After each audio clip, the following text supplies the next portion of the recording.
Hi, I'm Margaret. I am the main illustrator on Hoard, and I also voice Mateo on Hoard. And today I am going to be ranking my title card illustrations, but also going into some depth and detail on some of the design-making process for these title cards. So let's get started. So I'm going to be ranking, starting with episode 1 here. Episode 1, I did this title card in I sat down and started it, and I finished it all in 3 hours, and it was perfect. And I will never make a title card that is this beautiful or poetic ever again. But this one, the whole idea was, it's our first episode. We want to have an establishment of who our main characters are, what's going on with them.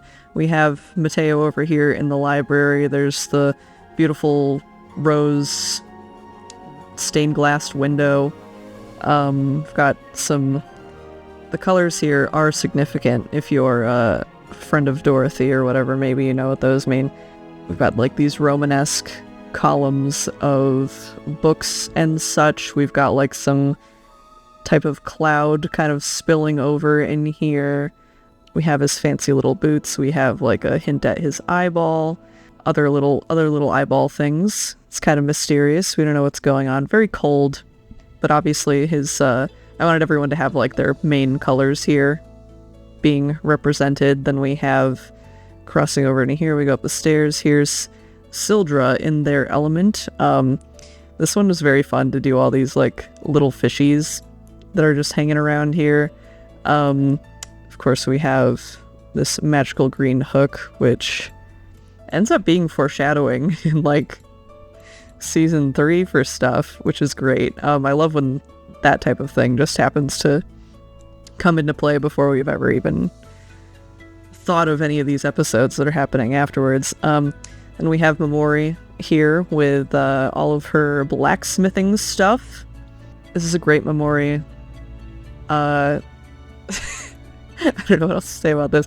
Also, I feel how close our characters are to camera, how obscured they are. It kind of reflects also how open they are as people, and that was intentional. So I'm gonna put this one in S because it's my special kid.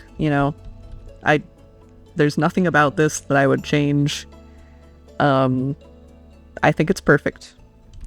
Okay, so now we're gonna go to episode 2, Terror at the Temple.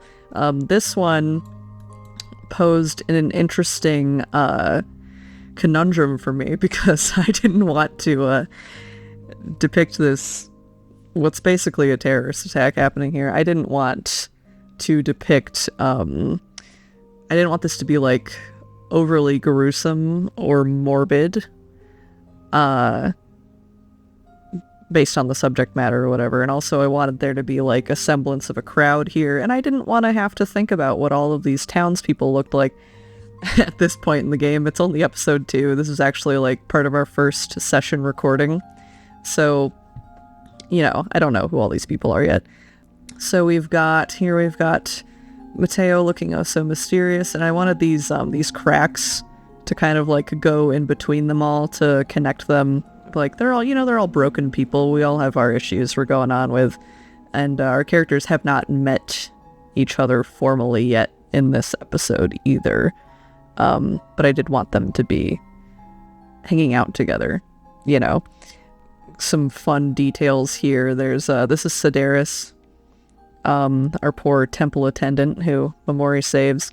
And I wanted to hint here, this connection here with how, if you've listened to the episode, of course, you know that Sildra is the one who stabilizes him with some little healing magic here. So we've got that connection here. And then up here in the clouds of the rubble, the wreckage, the clouds, here we have the gods of storm and harvest are piecing out here because of that bomb that went off.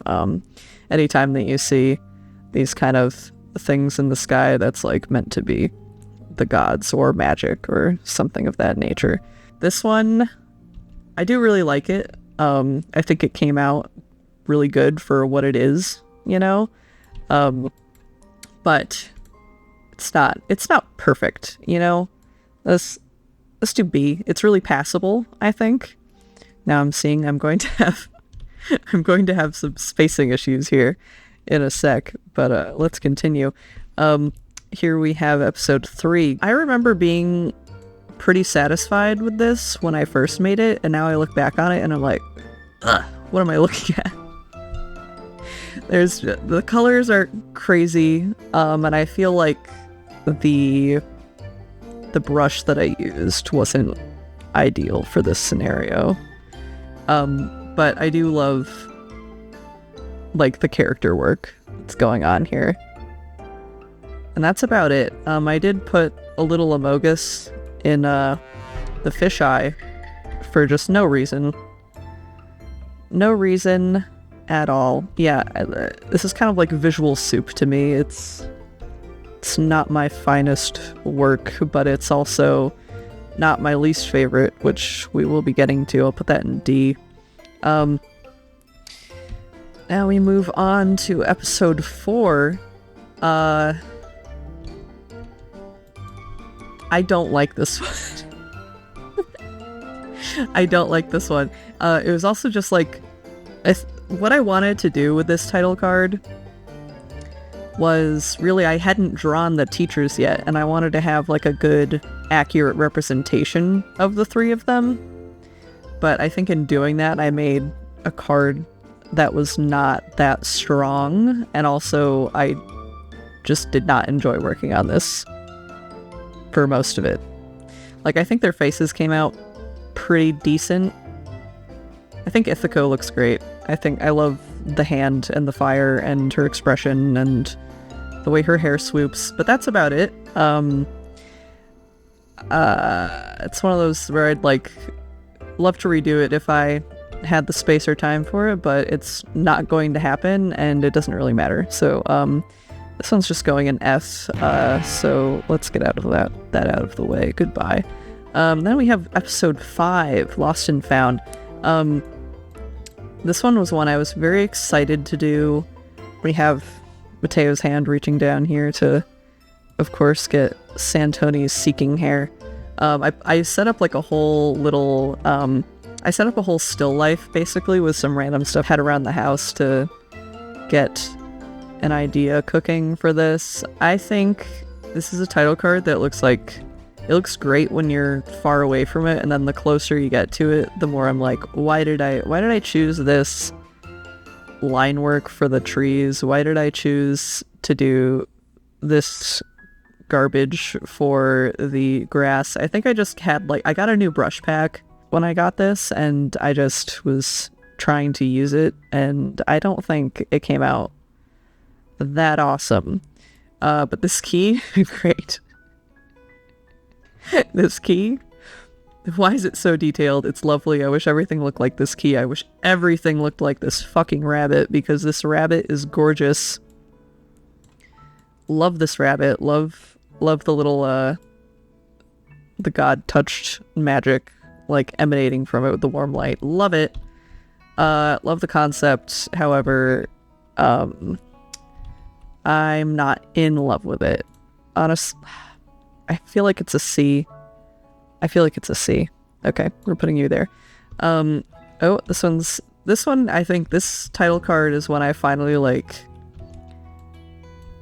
I say this now, but I know what's coming next, but I feel like this title card was, like, I hit my stride in a way of, like, okay, I think I understand what I'm doing now. I'm understanding these characters more. I'm understanding how I want to lay out text and how I want to just keep all this stuff going. And this is like first time that we kind of have more of a background in here to sort of flesh things out. And it was also, I think for the first few of them, I started for these 4, like, oh, this is going to be the font that I have for every single title card. And then I quickly realized that I didn't really like that font that much anyway. It was supposed to be like some kind of Greco-Roman pseudo font or whatever, but it wasn't doing it for me. So this is the first one where I kind of branched out and tried something new. We've got like little cat scratches in there. It's fun. And this one I wanted to have, you have Kataki in the front here, but I didn't want to fully reveal her character yet. And also I don't think we had like a solid design for her yet. So this is just kind of me spitballing ideas. I think with like a lot of the mark making in the background I could have done a lot better, but the vibe is definitely there and it feels consistent throughout it, which I'm happy about. This is one of the best Momoris I've ever drawn. She looks great. She looks gorgeous. Sildra looks fucked up at this level. But we've got Sildra, we've got Bobino, and then I love just having Mateo be this little eye in the bush, because he's hiding in a fucking bush this entire encounter. It's great. I think this one's an A for me. Okay. Now we get to my absolute least favorite fuck you, fuck this title card. I think this is just born out of... I feel like there's a lot of things that happened in this episode that I considered spoilers, so I didn't want to tell too much with this title card. It's like with the title An Unplanned Departure, we've got like, uh-oh, is Momori gonna make it? Well, I certainly fucking hope so. It's episode 6. Like, it's episode 6. We've got on to like record 30 more. I hope that Momori survives this fucking first battle encounter we have. But we have Busto, and I'm not gonna say I'm good at like animal drawing at all, so this is basically a cop-out for me.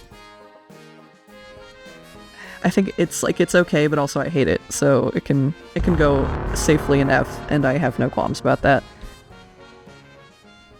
Now we've got Keeping Up Appearances. I love this title card. This is great. This is one of the ones where it's really, there were no designs for like what this clown camp looks like. It was just like vague circus vibes. So this was very fun to think of, like, okay, what does our clown troupe look like? What are the Heretics troupe doing? Obviously they're stealing all this shit. So I wanted all these mirrors to look like they were quote unquote thrifted from other places. We've got like some fun little touches, like this little lion over here. This clawfoot, keep that circus vibe going of like they have some beasts there. We've got Kataki over here who has just suffered a major injury. Maybe this is like some cleaning shit, medical shit. She's got like blood all over her. But it's subtle, it's not gory. Maybe you think she just got like stains on her, but no, we know why. We know what happened here. We've got the makeup where they're mostly just using the red here. We've got Sildra in this great clown getup that Bobino has been picking out for them in whatever makeover montage happened. We have Effie, and I was like, Grace, can I just have Effie like smoking a fat cigar? It just felt right to me, and I wanted to have it in here. So Grace graciously allowed me to make Effie smoke in this. There's lots of little Easter eggs in here. Really, I had a fun time. So we've got the bag of relics that Ayres gets stolen from him that we end up taking with us. There's little, like a spare pair of Nasty glasses over here. Got the Heretics troop sigil on all of these banners. And oh, who's up here? It's the Seeking Hair. It's Santoni. Once Mateo had that rabbit, I just wanted to put it in like all of as like a little Easter egg in all of these. Got Momori hiding here. This is one of those where this isn't an actual scenario that happened, but it tells like a complete story. We've got Effie like looking over here and like Effie being suspicious of Momori's presence here.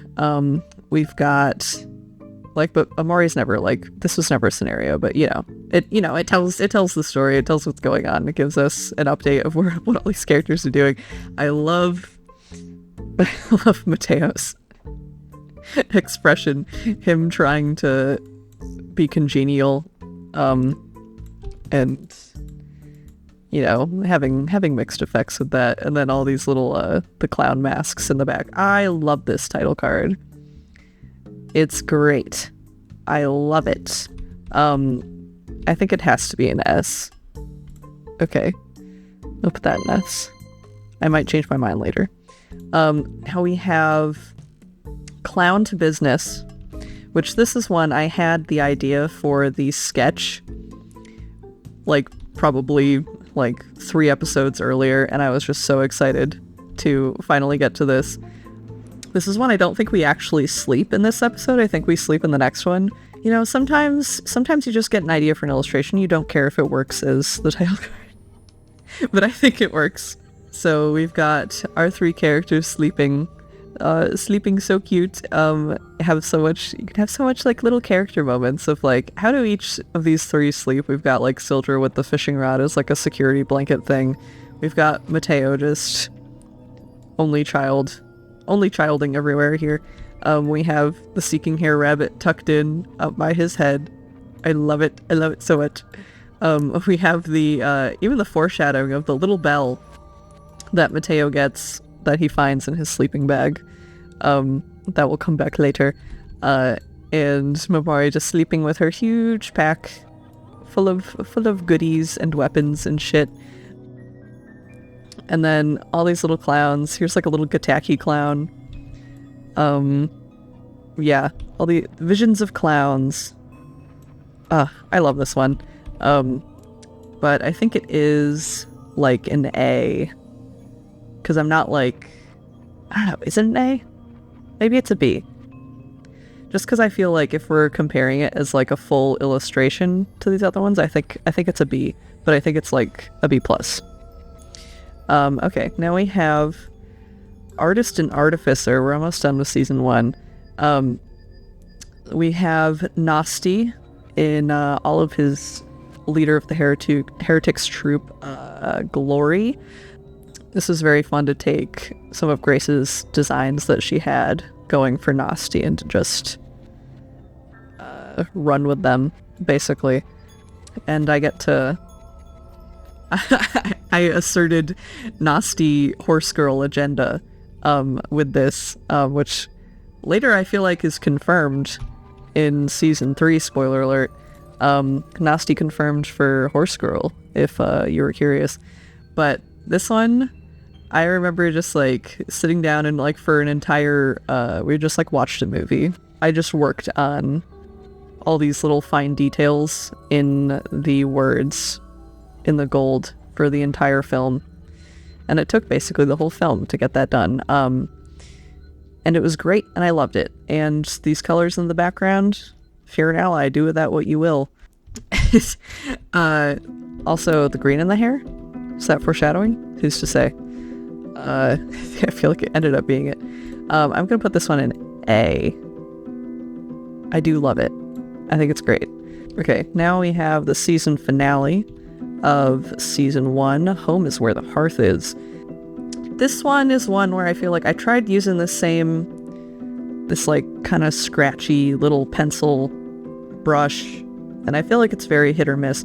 The first episode of the second season, I know I used the same brush and it looks fantastic, but for here, I feel like it's not crisp enough. I want it to be crisper. Like, I used my regular brush for the title card, or the title here, and I feel like I should have just used that for the entire thing, honestly. But I think structurally, and the colors, and the craziness of this, like, mid-explosion thing going on, and Momori banging on the window, even though this didn't happen in the actual episode, but it gives the vibe of her running afterwards and being like, what the fuck did you guys do? I think the effect of it works. It's just that I wish I had used a different brush. Here's Santoni again, little rabbit. Yay, we love it. Okay. And then here I wanted to have all of these like notes from Nasty's notes flying everywhere, but at the point where I was drawing this, I didn't know basically what was on most of those, so a lot of this was guesswork on my part. Like trying to make foreshadowing when I myself did not know the broad strokes of or the finer details of what would be actually coming towards us. But I did have, like, okay, here's, like, the locket that ends up being in the relics, and here's some stuff on trees. Notes on trees, which does become relevant. You know, we've got... our DM called it the Evergreen Kingdom, so, you know, you have, like, some clues as to what's going on a little bit. I do... yeah. I like how everything looks. It's just the quality of it, because of the brush I used, that is lacking. So I want to put it in like B because of that. Because I'm like, there is something major there that I would change. Okay. Season 2 starts, and I love this one. This is like a perfect title card to me. This is what every title card should aspire to be. For this one, I was inspired a lot by Natalie Anderson's work. She does a lot of illustrations and Arizo prints that have like forest and just like these little guys hanging out in trees together. Type artwork, and it is so gorgeous and so beautiful that I really wanted to emulate for this, or at least try to. My original idea for this was to have it was basically like the same type of composition, but to have them in the middle of town underneath one of the arched bridges that are like around the little rivers and stuff, to have like the whole town looking at them, because this is like their homecoming. They just quote unquote saved the town from the attackers or whatever, and we brought back the relics, yippee wahoo. So everyone's focused on our 3 characters here, but I decided that wasn't fun. That wasn't going to be like a fun like background for me to work with, and I wanted to start incorporating like the tree imagery more into this now that we're getting deeper into the Evergreen King lore. Or like, we don't even know what's going on yet with the characters, but like when you're listening, we don't know who the Evergreen King is. We don't know why this is called the Evergreen Kingdom campaign, but I wanted to start incorporating that imagery into these title cards here.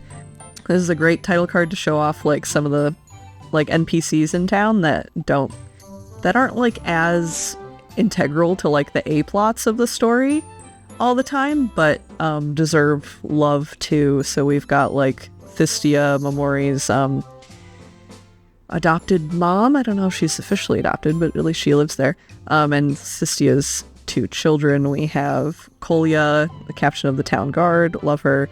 We have Sedaris, and I have purposefully blocked out his legs because that's a spoiler at this point in time.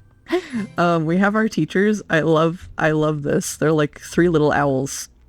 I love it. And you can still see Zephyrius's exposed nipple or whatever that Grace loves to draw.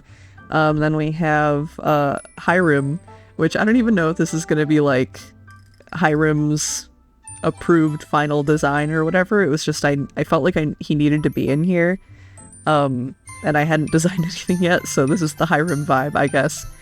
Then we have Cumulos, leader of the temple with his stupid cloud beard.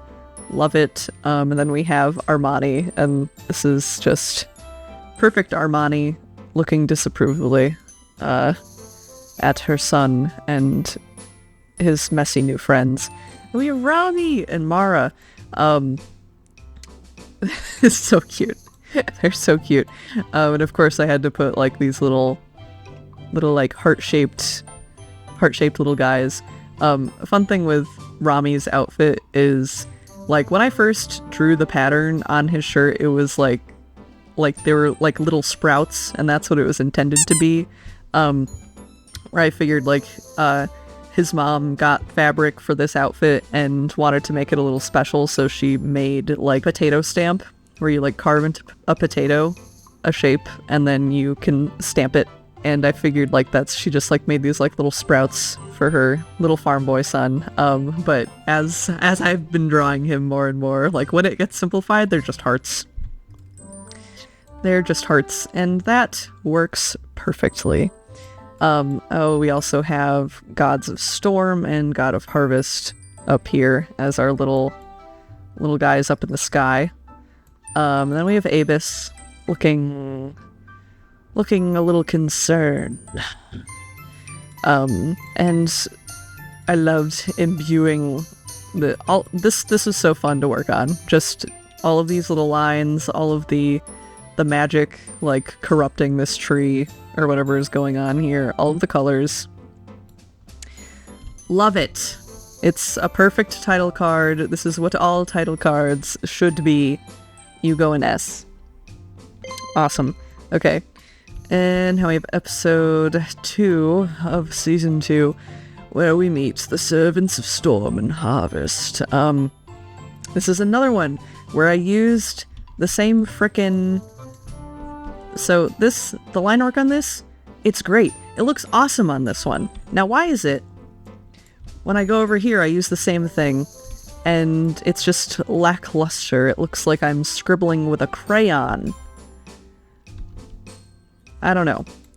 This is based off of, like, kind of like a Catholic triptych. So you've got, like, the 3 panels.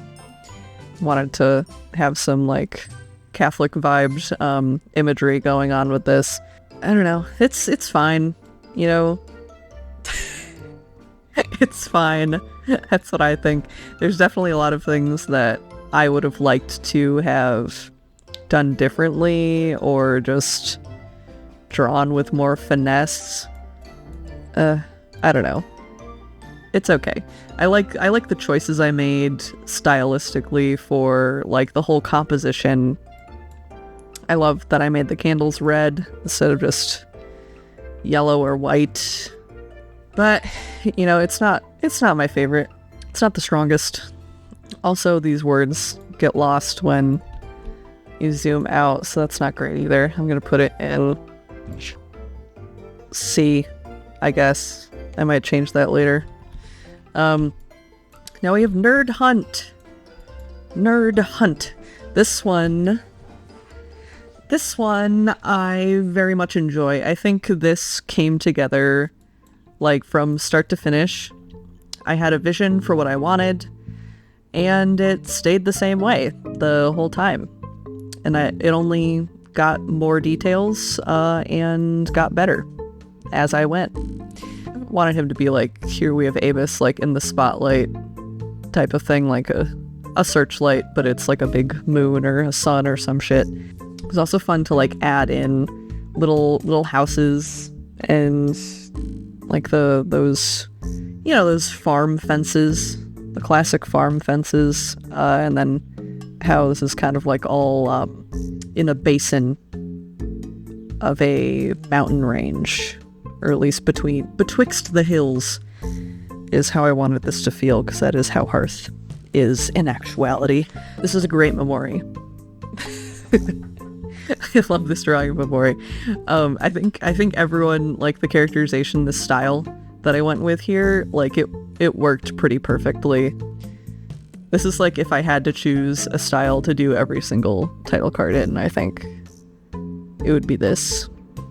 But the point of these is to mess around with styles and have fun with it.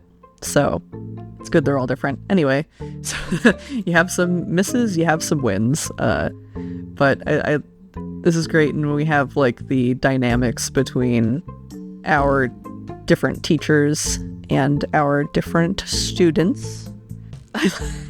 I really like this one. I'm very pleased with it. Okay, so, but I think it'll be A. It's not like, it doesn't, like, stand alone as something beautiful. Okay, now we have Out of the Closet, which, if you couldn't tell, this one was like, this took me 0 time to make, and I actually had, like, a really good idea of the vibe I wanted for this off the bat, which was based off of, there's, like, a Pixar short that had, like, all these rabbits in a burrow, and that's what I based the whole vibe of this off of. And that's how I wanted this to look like. So we have this is the front facade of the teacher's estate, which is right up against the mountainside. And when our intrepid heroes get in here, we realize, this is some labyrinthine bullshit, because the teachers are absolutely ancient and they've been making like third kitchens and storage rooms and whatever inside here. So I wanted this to look like, like an anthill type of situation. And also here's a little foreshadowing of the cabinet with the most magical item in the house up here. Just a little foreshadowing for things happening later. But this is also the episode where we find it in the first place. Yes. Okay. Yeah, this one's simple, but I think effective. It's not the cleanest out of everything I've done, but I think it's pretty nice. It gets the point across. But I think I will maybe a B? I don't know. Okay, that's fine by me. I might change that later. I don't have enough in lower tiers. I think I'm being too kind. Okay, so now we have episode 17, Breaking Bread. I do wish I did the font on here nicer, but also I don't think it matters. Maybe I could have done something like in the bread to just kind of join these two assets, because I feel like they're kind of weak separately, but they could be very strong together. But it doesn't really matter. It's not really the point of this thing. So we're in Thistia's nice little backyard. That was fun to kind of research what I wanted this whole thing to look like. And of course the composition is based off of The Last Supper painting by Da Vinci, which, if not all of these poses, they are basically all just like poses from that painting. But I love Memoria's expression here. She's trying to like keep the peace between her new best bud Ayres and Matteo, who fucking hates his guts, who cannot stand his ass. And Sildra, who wants no part of this.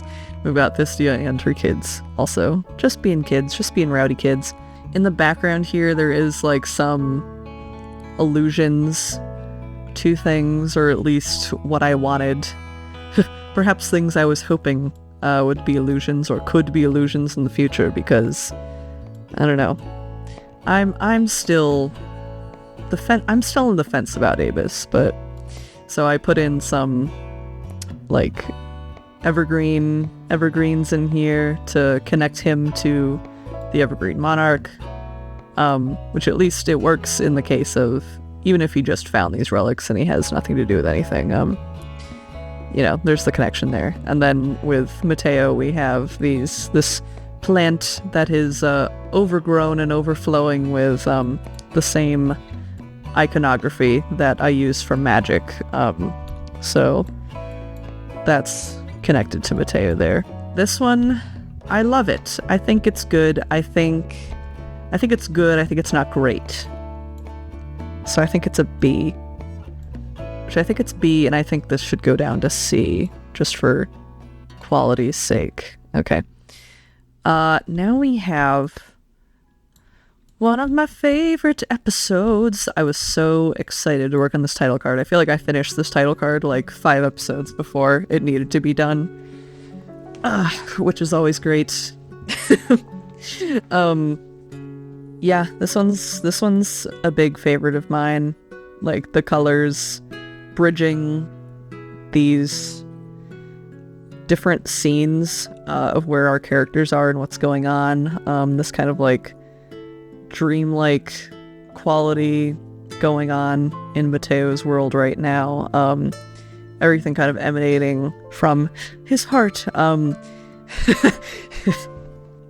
Also, like, I think this font work came out really nice, and it was probably something that I did in like less than a minute too. But it works perfectly for this. I think this is also the first time that I did a little 3D moment with the border of just popping the magic out here.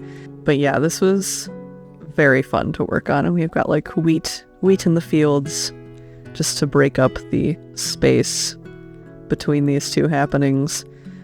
Yeah, I love this one. I love it, love it, love it. It's very good. It's very fun. I think it's gorgeous. I want it printed out on my wall. That's an S for me. That's an S for me. Okay. Getting towards the end of my work here for Season 2, we have Episode 19, Weathered and Weary. Again, one of my favorite episodes. Was so excited to work on this. I think I really figured out how to draw a tree with this one. Just this gnarled, messed up tree with so much stuff going on. It's got like some interloper here growing off of it. Yeah, this is something where I wanted to include a lot of different things here. I feel like canonically this is probably a tree that exists in Hearth. Yeah, that might have been important to some characters here. Who's to say? This one, the colors are very Barbie, almost. I wanted to give it that. This is a breath of fresh air after what had happened before. I think with the foliage with the leaves and stuff, I could have gotten that cleaner, especially when you're comparing it to how clean the line work is and like the bark here. Like, what is this? That's crazy. So I do wish that I had maybe had a little bit more time to spend on cleaning this stuff up so it was less, had less opacity and just more solid line work. And one thing I definitely wish that I would have not done is given Rami this fucking pumpkin acorn-ass head. I don't know what I was thinking with this hair shape. That's not that's not what I'm trying to accomplish here. But I think the Sildra came out really excellent. This is like a different Sildra look than usual, and I really like it. Should try and do it again someday. This one I am a big fan of. There's some things I wish I had done differently, but I think it's pretty great. So I'll put that in A. Okay, now we have our final episode of Season 2. This one, it came out it feels like Scooby-Doo to me, which I think is fun, just color-wise, and kind of how Momori and Sildra are looking here. It feels like that would fit in well in a Scooby-Doo type scenario. But yeah, this one I probably redid like 3 different times. I had a bunch of different ideas for this, and then I ended up I moved around some 3D cylinders to really figure out what I wanted to do with the whole design of this, the whole composition. And so the whole concept behind this is definitely one of the more surreal and conceptual takes that we have for a title card here. So Precious Things, the title, is based off of what Lady Athetria says about the relics that they acquired from Ayres, but it's also referring to how the teachers view their students. Like, these are precious things that need to be protected. But with that, perhaps they are being protected too much, where they're keeping them out of the loop. They're not involving them in decision-making processes. And the containers that we see here are based off of the idea of how the teachers put the relics from Ayres, the evergreen relics, they put them into containers. They put them in like these display cases so that no one could touch them.